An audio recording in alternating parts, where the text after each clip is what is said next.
Olá, meus queridos, esse é o canal Mecanicamente, onde a mecânica e a automação é para todos nós. Eu sou Everton Miranda e hoje nós vamos falar sobre sistemas hidráulicos e pneumáticos.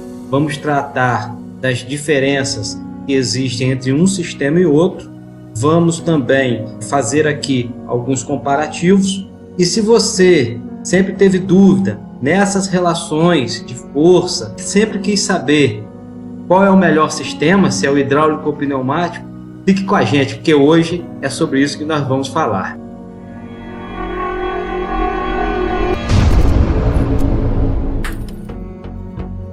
Bom, o primeiro comparativo que nós vamos fazer é sobre os aspectos envolvidos com a capacidade de realização de força de um sistema e de outro. Então nós temos os sistemas hidráulicos e os sistemas pneumáticos. A gente já conversou nos vídeos anteriores sobre automação e mecanização, então vou colocar o card ali em cima.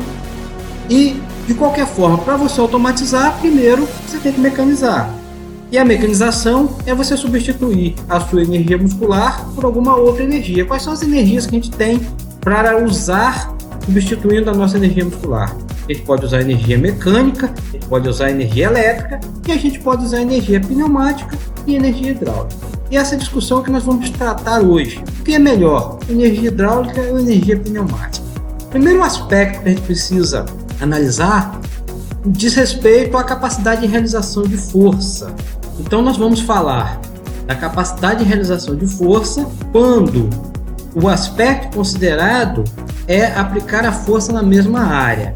Primeira coisa importante que a gente precisa relembrar: pressão é a aplicação de uma força sobre uma área. Então, força sobre área vai gerar uma pressão. Se pressão é força sobre área, trabalhando essa fórmula, a força vem a ser a pressão vezes a área. Então, quanto mais pressão, mais forte vai ficar o sistema. Quanto maior for a área de aplicação, mais forte ficará o sistema. Quando você trabalha com equipamentos pneumáticos e equipamentos hidráulicos, as pressões normais de operação são dentro dessas faixas aqui.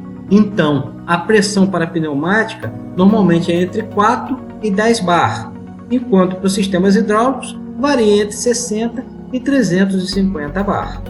Considerando o sistema real, nós temos aqui um sistema pneumático trabalhando com 5 bar dentro desta faixa aqui, e um outro sistema hidráulico trabalhando a 60 bar, no mínimo desta faixa aqui. O que a gente pode observar? Que se a gente for comparar a força dos dois, o sistema pneumático, a força da pneumática vai ser 5 vezes a área de aplicação, enquanto a força do sistema hidráulico vai ser 60, é a pressão, vezes a área de aplicação. Percebam que aqui nós já estamos aproveitando para comparar dois parâmetros, tanto a capacidade de realização de força, considerando a mesma área de aplicação, quanto a capacidade de compactação do atuador, considerando a mesma força a ser realizada. O que é compactação? É você ter um atuador que seja pequeno e que consiga fazer uma força considerável. Muito bem, então você vai observar que o sistema hidráulico ele consegue fazer aqui 12 vezes mais força do que o sistema pneumático, porque 60 é 12 vezes mais pressão do que a pressão de 5 bar que nós estamos aplicando aqui no sistema pneumático. Vem a primeira pergunta: é possível eu criar um sistema pneumático tão forte quanto o sistema hidráulico? Matematicamente sim. Como que eu faria isso?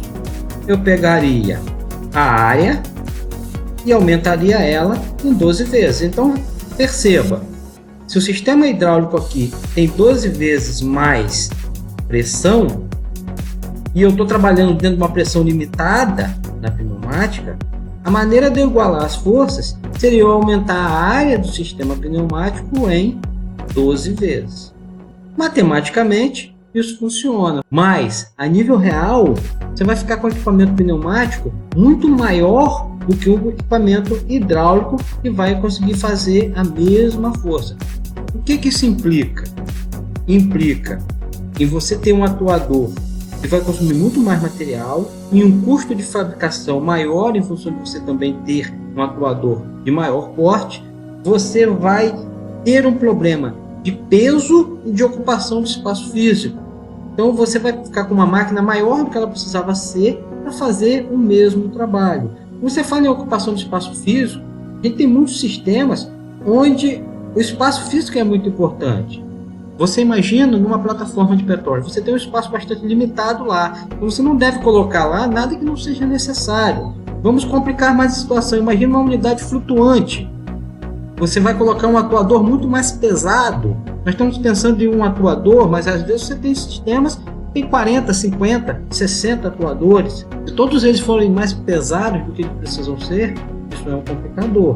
Vamos piorar ainda mais a situação. Imagina uma aeronave. O peso como aeronave é um fator muito primordial. Então, quando você pensa num sistema para fazer forças muito grandes e se manter ao mesmo tempo compacto, é muito mais vantajoso você trabalhar com um sistema hidráulico do que com um sistema pneumático. Uma outra coisa que nós vamos discutir é a velocidade de transmissão de volume. Os principais tipos de atuadores mais utilizados, eles têm essa característica aqui. Para você fazer com que esse atuador saia dessa posição totalmente recuado e vá para a posição totalmente avançado, você precisa utilizar uma fonte de energia que vai fornecer a pressão e a vazão necessária para que seja preenchido essa câmara e ele avance dessa posição para essa posição. Isso implica na transmissão de um volume. Qual é o volume? Seria a área desse atuador vezes o curso que ele se deslocou. Esse volume tem que sair desde a fonte de energia até o consumidor que vai estar aqui, que é o nosso atuador. Como é que você vai fazer essa transmissão de volume? Você vai utilizar uma bomba ou um compressor, e vão ser equipamentos que nós vamos tratar nas próximas aulas. Aí nós vamos ter um tempo só para conversar sobre bomba e compressor. Então, comparando neste caso a energia hidráulica e a pneumática, existe um parâmetro físico que gera uma diferença considerável. O nome desse parâmetro é viscosidade. Você tem uma substância que está no estado físico líquido nos sistemas hidráulicos e tem uma certa viscosidade. Você vai ter, inclusive, variação de viscosidade de acordo com o líquido que você vai usar aqui dentro do sistema hidráulico. Agora, na pneumática, você vai estar usando algum tipo de gás. Normalmente, ar comprimido é o gás mais usado na pneumática.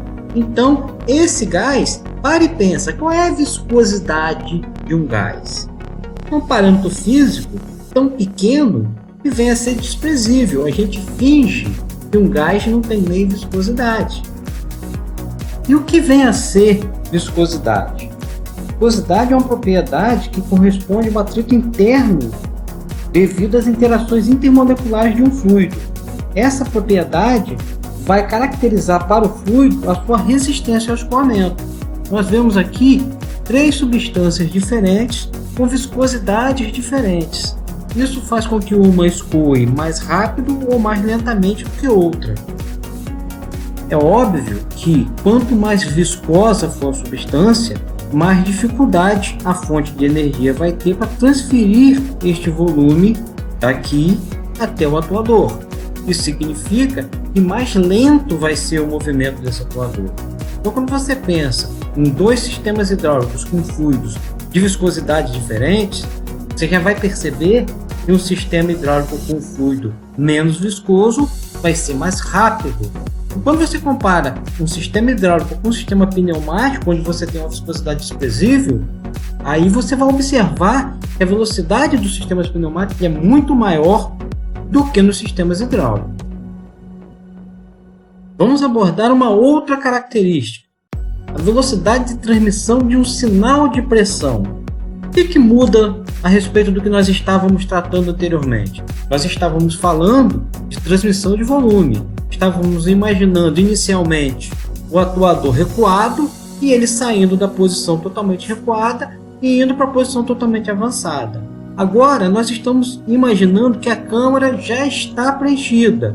Eu não vou transmitir volume, mas eu estou inicialmente com um valor de pressão e eu vou gerar lá na fonte a alteração desse valor de pressão. E a pergunta é, quanto tempo vai levar para que essa alteração saia de lá da fonte e venha até o atuador. Você vai observar que nos sistemas hidráulicos a transmissão de um sinal de pressão é muito mais rápida do que um sistema pneumático. E isso está relacionado à compressibilidade da substância.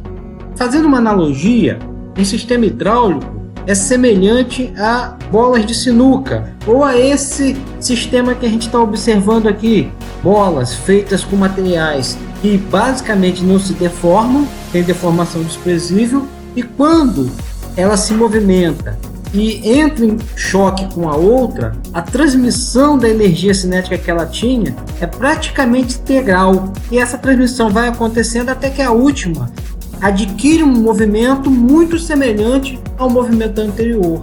Ocorre muito pouca perda de energia cinética nesse processo. Se você for olhar uma substância pneumática, ela se assemelha mais a uma bola de tênis do que uma bola de sinuca. Então imagine que a gente montasse esse sistema com bolas de tênis, que são flexíveis. O que iria acontecer? Quando a primeira impactasse a segunda, iria acontecer uma deformação.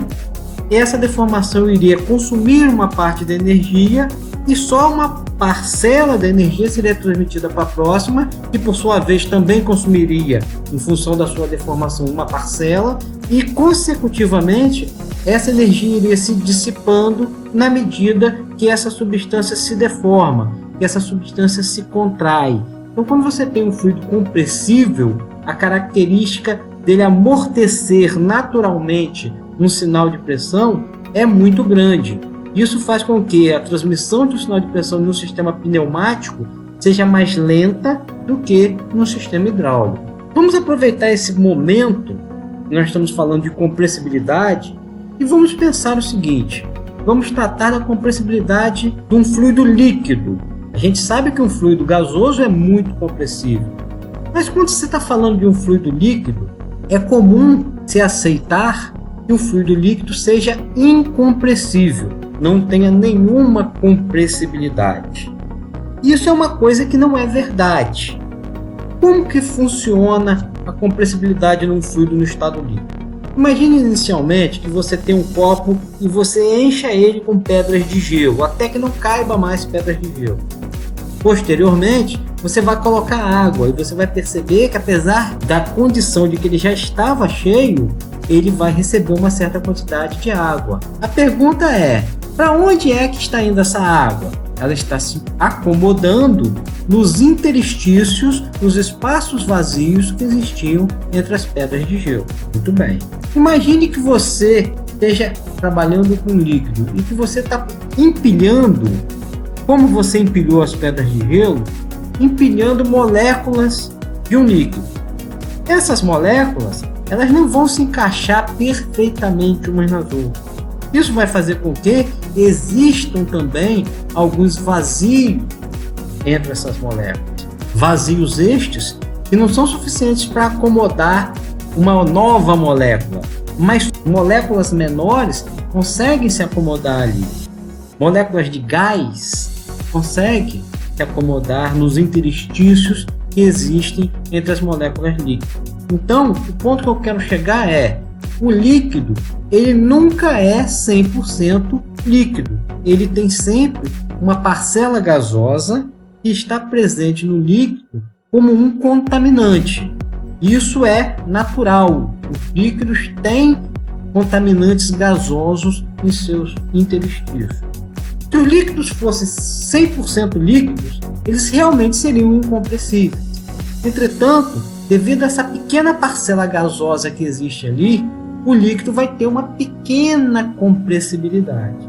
Compressibilidade essa que normalmente é desprezível para a maioria dos sistemas. Para os nossos sistemas hidráulicos, essa compressibilidade do líquido ela é desprezível. Isso não quer dizer que seja a verdade absoluta para todas as situações. Então vamos entender direito. Quando a gente está falando que o fluido hidráulico ele é incompressível, na verdade o que nós queremos dizer é: o fluido hidráulico tem uma compressibilidade tão pequena que é desprezível para as nossas aplicações. Bom, para finalizar então a comparação, vamos agora falar sobre precisão de movimento e de posicionamento. Imagine um sistema onde você tem um atuador, estamos colocando ele aqui na vertical para facilitar o entendimento do que eu quero demonstrar. E esse atuador ele está aqui com uma substância pneumática, que é uma substância compressível, com uma carga. E eu tenho interesse de parar esse atuador numa posição intermediária do seu curso, nessa posição aqui onde ele se encontra. Como é que eu vou fazer isso? Ele inicialmente vai estar recuado, com a carga aqui embaixo. Eu vou começar a injetar fluido pneumático aqui, com uma certa pressão. Esse fluido vai enchendo a câmara, esse atuador vai subindo, até chegar na posição que eu desejo. Quando chegar nessa posição, eu vou parar a injeção de fluido. Isso vai configurar uma posição onde eu vou ter um equilíbrio estático, significa que a somatória das forças é igual a zero. Então, quais são as forças que eu tenho? Eu tenho uma força de cima para baixo, que é a força da carga, que é igual à força peso. E eu tenho uma força de baixo para cima, que é a força da pressão, que é igual a pressão vezes a área de atuação, que é a área deste atuador. Essas forças são iguais. Essas forças sendo iguais, elas se anulam e essa carga fica estática aqui nessa posição. Tudo bem, eu gostaria que ela se mantivesse aí nessa posição. Mas vamos imaginar que após eu fixar a carga nessa posição, eu tenha um incremento de carga. Como é que vai ficar o balanço de forças? A força de baixo para cima continua sendo a mesma, só que a força de cima para baixo agora é a força peso da primeira carga, mais a força peso dessa segunda carga que eu coloquei. Isso vai gerar uma resultante de cima para baixo. E toda vez que eu tenho uma resultante, obrigatoriamente eu tenho que ter um movimento. Então é natural que esse conjunto comece a se movimentar de cima para baixo em função desta resultante. À medida que essa carga desce, esta câmara está aqui com uma pressão bloqueada, e foi isso que eu fiz aqui no começo. Eu injetei uma pressão, quando chegou na posição que eu queria, eu bloqueei, e aí o fluido que está aqui nem entra nem sai. E à medida que essa carga vai descendo, o volume interno dessa câmara vai diminuindo. E se o volume diminui, a pressão aumenta. E à medida que a carga vai descendo, a pressão vai aumentando, até que vai chegar numa nova condição, onde essa nova pressão, maior do que a pressão original, vezes a área, consiga fazer uma força que seja capaz de equilibrar as forças de cima para baixo, que foram alteradas em função do aumento da carga. Nesse momento, o sistema para de se movimentar e se estabiliza em uma posição diferente daquela posição inicial que eu desejava manter. Isso é uma característica da pneumática em função da compressibilidade do fluido que nós já discutimos. Se eu estivesse trabalhando aqui com uma substância hidráulica, quando a carga aumentasse, tendo em vista que é uma substância teoricamente incompressível, praticamente incompressível, um minúsculo deslocamento disso aqui, praticamente imperceptível, geraria um aumento de pressão suficiente para que esse equilíbrio acontecesse. Da mesma forma, se eu depois de ocorrido isso aqui, eu retirar essa carga adicional, nesse caso aqui, a força gerada pela pressão vai ficar maior do que a força antiga que eu tinha aqui só com a primeira carga. Isso vai gerar uma resultante de baixo para cima, vai forçar o deslocamento desse conjunto para cima, e à medida que ele sobe, a pressão diminui até que retorne a esse valor de pressão e volta a equilibrar essa carga nessa posição inicial. Com isso, a gente encerra a nossa conversa por agora, mas a gente vai retornar para fazer um resumo disso daqui para efetivamente definir quem é melhor, um sistema hidráulico ou um sistema pneumático. Eu aguardo você aí na próxima aula. Compartilhe esse vídeo, recomende o nosso canal, deixe seu like se você gostou, se inscreva no canal e se mantenha com a gente. Continue, porque o mundo da mecânica é para você também.